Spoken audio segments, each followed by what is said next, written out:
Hey everybody, and welcome to another episode of Talking Movies with D, and that's me. And today I'm going to review the movie I've been anticipating all year, and probably for the last 2 years, is Star Wars: The Force Awakens. As you can see, I'm not in my normal studio. I'm actually in California for my birthday weekend. Today's my birthday.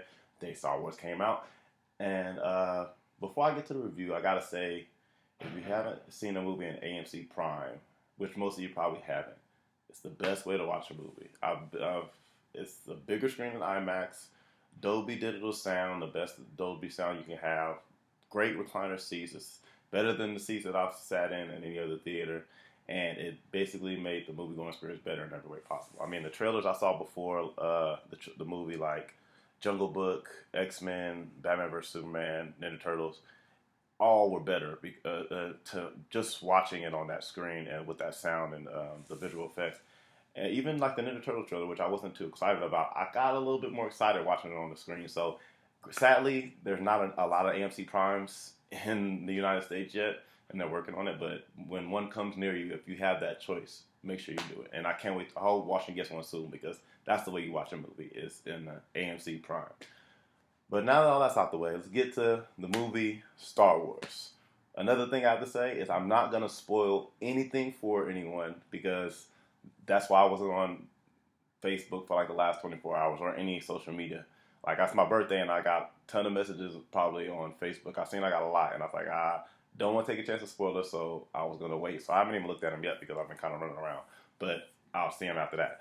But so let me start off like always with my dislikes. I don't have many, of course, but I do have two, or one and a half, I guess. So the first dislike is, and I understand why, so I guess I'm going to defend it after I say it, is you didn't have enough time with all the characters. There were so many characters that I have time invested in because I've read the books and I've been staying up on Star Wars, that just about all the characters, except for probably three, and I'm not going to say which ones because I don't want to give away anything, but three or four or so. It's more than three or four. I guess like 7 characters. You get a lot of time. You get a chunk of the time with, and another the rest of the characters who are very important, I believe, it's going to be important in the trilogy. You don't get as much time with them, and that's what I wanted more of. It's more time with these characters, and probably just because I knew the backstory of them already. I wanted to see them in action. But we have a trilogy of movies to go, so I'm sure they're going to have them in those, and you're going to get more time with them as time passes. So, I mean, that's probably my biggest negative, which is nitpicking, because for the most part, the movie was all good in my book. The other negative I do have, and again, it's not really a negative, is it's a positive and a negative, if depending on how you look at it. I'm still all the questions that I had before seeing this movie, they're not all answered, and the only reason why it's okay is because they have a trilogy. They have more coming. Same thing with the characters. Is some of the questions I had, most of them got answered, but there was a few that were like, wait a minute, what does this mean? And they kind of hinted at it, but they didn't give you the full yes or no to this. This went that way or whatever, or this character's like that. You didn't get the full, and so that means I have another year speculating for a couple of the key questions that I had going into the movie. And that's okay, because that's just going to make it more exciting. I'm going to keep reading the comic books and reading the comic books and the actual books or novels, and see what happens. And maybe they'll, reveal some more stuff there. And of course, when the movie comes out, when's episode 8 come out? I think it's May of 2017 or something like that. So whenever that's a long time to speculate. When that comes out, get those answers then. Hopefully I'll get them then, because it's a long time to wait for some answers from stuff I've been worrying for a while. But as for negatives, that's it. That's all I got for negatives.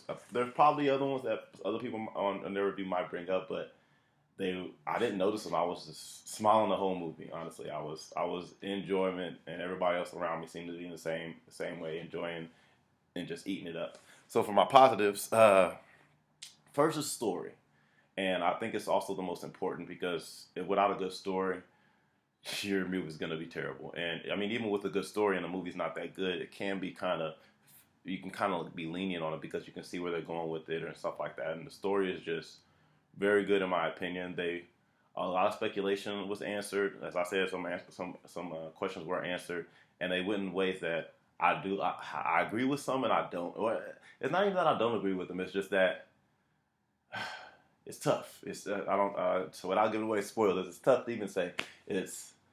I agree. Let's just say the story was good, and they have good reasons for everything they did, and everything happened organically. I think that's the best thing about it is that even the fan service, which was very good, it went with the story. It wasn't like they were throwing something in our face just to say, "Hey, here it's for the fans."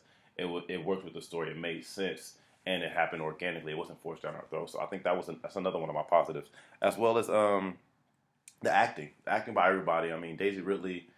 I've never seen her in anything, and John Boyega's only been in one or maybe two projects, and they both did a great job, as well as everybody else. Han Solo, Carrie Fisher, and Mark Hamill, all those guys. Kylo Ren, what was it, Adam Driver, and all those guys. Everybody did. Everybody was acting wise, loved it.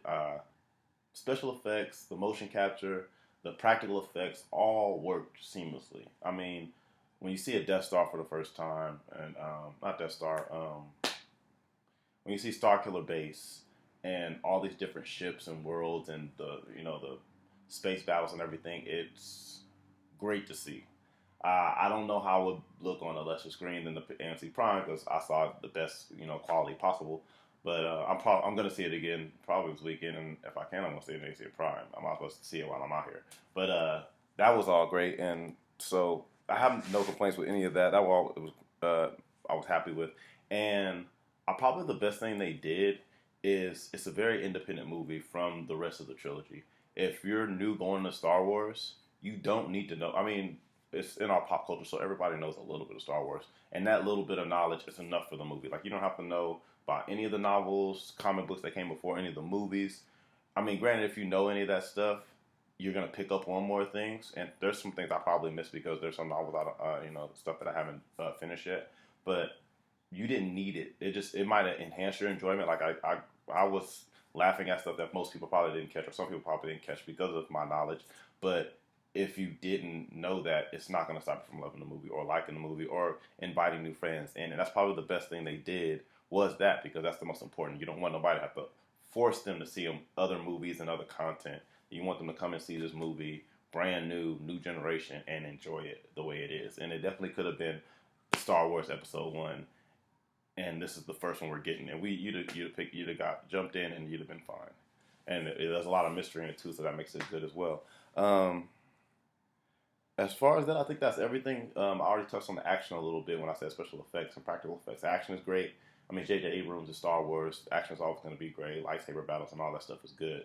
So, yeah, that's all I have for you guys today. I'm going to go enjoy the rest of my vacation and my birthday. So, my score actually for the movie, I wanted to give it a perfect 10, but because of those, truthfully, just because of the time with the characters kind of bugged me, and it did stand out, even though I was nitpicking about it, it did stand out. I'm going to give the movie a 9.8. A 9.8 because it wasn't perfect, just because I wanted more with the characters. But with that being said, everybody please go see this movie. I know it's gonna be hard to see on opening weekend just because, as far as I know, a lot of places are selling out tickets. You might be able to get some surprisingly, but that's really up to you because they are selling out a lot of tickets and opening up more theaters. But I love the movie. Please, anybody, right now, nobody. If you're gonna comment, don't comment spoilers. But please hit me up on any social media: Facebook, Twitter, Instagram, Snapchat, all that good stuff at allatdwood2324. Please let me know what you think of the movie. This is my most anticipated movie of the year, and I only got a few more left before I'm done with my movies for this year, and got to do my top 10 of 2015. And I might do top 10 worst. I'm not sure if I'm going to do that yet because I avoided some bad movies. But that's all I got for you guys. I'll get at you guys next time. Hope you guys are warm where you are because I am definitely enjoying the weather here. And I'll get you guys later. Deuces.